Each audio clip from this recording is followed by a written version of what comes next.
that, Mr. Lynch is recognized for 5 minutes. Thank you, Mr. Chairman, and thank the ranking member for holding this hearing. Attorney General Ellison, it's wonderful to see you, my friend. Likewise. It's been a while. So as you know, Keith, prior to coming to Congress, I was an iron worker for about 20 years. I actually worked at the Framingham General Motors facility in Framingham, Massachusetts. Worked at the General Dynamics shipyard down in Quincy, and around the same time in the 80s, General Motors, which was focused on shareholder value singularly, decided to close the General Motors plant in Framingham, close one in Michigan as well, and open up 2 plants in Mexico because it were focused on shareholder value. So I know that in both those communities where the plants closed down in the United States, it was devastating. It was devastating. Even today, I mean, there were, I think, 2,300 workers. It was 3 shifts in Framingham. It devastated that area for a long time, and only recently have they recovered after all this time. Same thing in Michigan. And, you know, General Motors did that to maximize shareholder value by exploiting. They went from a union workforce in the United States to a non-union workforce in Mexico, in the maquiladoras.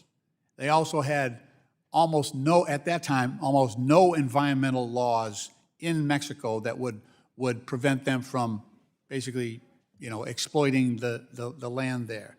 So in that case, the ESG considerations, environmental impact on Mexico, the social impact of the communities here in the United States were completely ignored while, you know, General Motors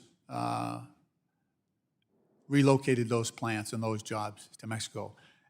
If ESG had been in play at that time, if the impact on the local communities had been considered in that decision, I mean, could all this offshoring, you know, companies moving their jobs to China to maximize, you know, shareholder value, I mean, could you see or can you envision, and in your role as the chief law enforcement officer in the state of Minnesota, can you see how ESG could benefit and inform some of those decisions?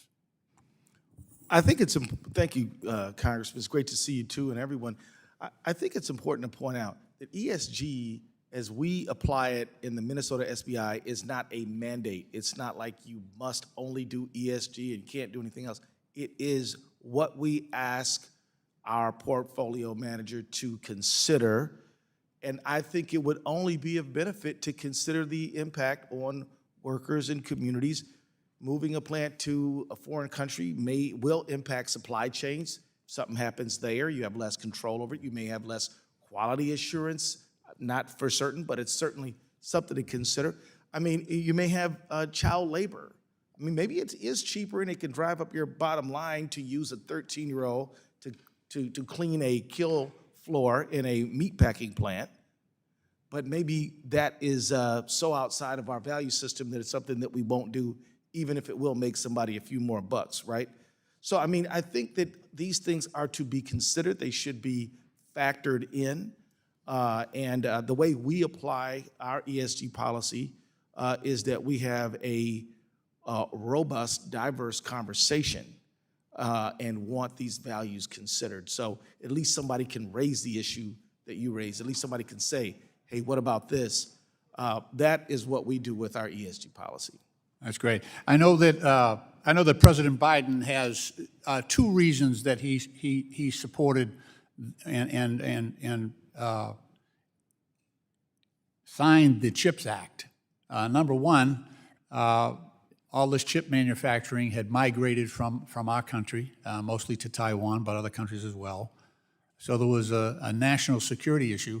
But he also relocated those plants in the Midwest where there were high there was high unemployment and continues today. So, I can see where the president's adherence to ESG principles has benefited the workers in the Midwest. I yield back, Mr. Chairman. Thank you for your indulgence. Gentlemen.